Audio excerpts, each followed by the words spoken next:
Tonight on WWE. Roman Reigns returns not as a savior but as a war machine side by side with Seth Rollins to take down Bron Breakker and Bronson Reed. It's retribution, it's fire, and it changes the power map of WWE. Stay with us as we tear apart the moment, examine the backstage fallout, and map the path forward for everyone involved. Hold 2 beats. If you want the deepest wrestling story breakdowns on YouTube, you're in the right place. Let's get into it. Wrestling News WWE, deep analysis, hot takes, and every backstage rumor you need. You need context to feel the weight of what happened. For weeks the narrative had been building. The Vision rose fast under Seth Rollins' leadership, a faction centered on his charisma, his championship vision, and the physical dominance of Bron Breakker and Bronson Reed. Tension had simmered beneath the surface. Rollins' recent matches and a high-profile title change set the stage for cracks to appear. And the subsequent attack by Breakker and Reed left Rollins reeling in an uncertain storyline territory. At the same time, Roman Reigns' status in WWE remains central to the company's long-term booking. Anytime Reigns appears alongside former allies, the world watches, and tonight's reunion was engineered to do more than shock. It was meant to rearrange allegiances across the roster. Key reporting and the official WWE recap show that Breakker and Reed's attack on Rollins was a pivotal on-air beat that forced storylines toward a collision. WWE +1, the arena lights dim and the reaction is immediate from the floor to the nosebleeds.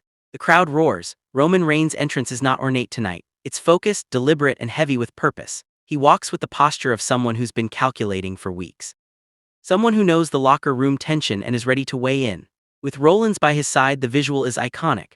2 former allies reunited for a moment that carries the emotional history of past Shield dynamics. But it's not nostalgic, it's tactical. Reigns' presence elevates the threat level against Breakker and Reed and signals to the roster that the Bloodline's influence is still a dominant force in WWE storytelling. Reports indicate Reigns has been positioned for major thrusts in upcoming premium events, and tonight's return was a starring public statement.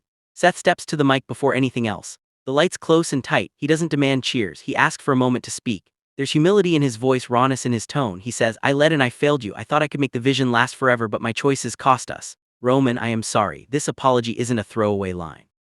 It's a narrative device that realigns Rollins' identity from self-certain visionary to a leader forced to be accountable.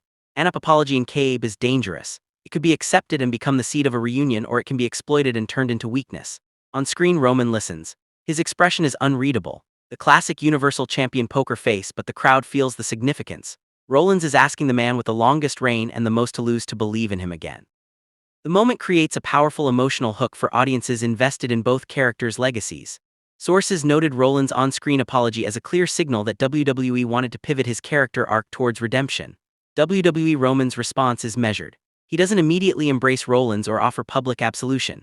Instead, he asks direct questions about loyalty, consequence, and whether Rollins will fight to make things right.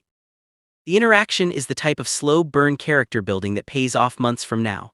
Roman gives less away in words and more in intent. When Roman finally nods and offers a brief nod of approval, the crowd reacts like it's a second win. That single gesture is enough to transform an apology into a mandate.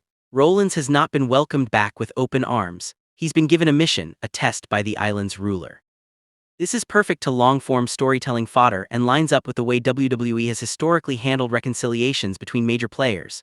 YouTube Breakker and Reed don't take Roman's presence lightly. The 2 behemoths step forward with a mixture of bravado and territorial fury. They hold the title aloft, taunting both men and the crowd. Words are exchanged, threats are made. This is an important step.